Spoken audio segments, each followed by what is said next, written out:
To Overclock Undervolt the 9070 XT. Set at a Windows update that you're on, BIOS version that you're on, GPU drivers and CPU drivers. I had someone in the comments say those things didn't matter, which is far from the case. I had Undervolt settings that didn't work anymore due to me updating my BIOS version in the past. You can use two programs. In most cases, people are going to use the AMD Adrenaline app. There's going to be a tab up here that says performance, and you're going to go to tuning.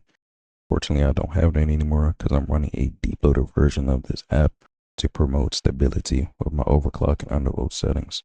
This is what that section looks like. This is where you're going to be doing everything from overclocking and undervolting. In this case, I'm using the MSI Afterburner. This is what the section is going to look like. In order to bring up this voltage control, you're going to go to settings. I'm going to take these two that I'm hovering on. After that is done, you can pretty much jump straight in. You can copy these settings to see if this works for you. Well, in most cases, it probably won't work for you, which is I'm going to teach you how to do this yourself. I'm not going to give you some baseline settings to start from because that might work for some, and again, it might not work for all. So the memory clock, I'm using the Sapphire Post 9070 XT. It ranges from 2700 to 2800. My sweet spot is 2750. If you want to overclock your card, you're going to increase the core megahertz by at least 5. And if you want to undervolt it, you want to decrease it by at least 5 to 10, I should say.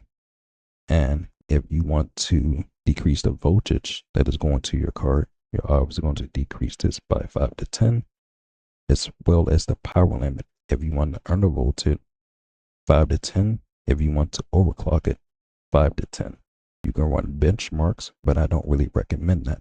When most benchmarks are ran, they can actually pass the test and say, hey, your settings are stable. But once you go play the game, it crashes. What happened? That's not real world application. So pick the games that you want to play, run these settings, or your settings, I should say, and see if it's stable. Overclocking and undervolting takes time.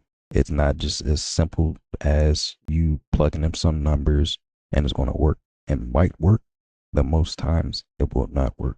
So this is a baseline of how to do it.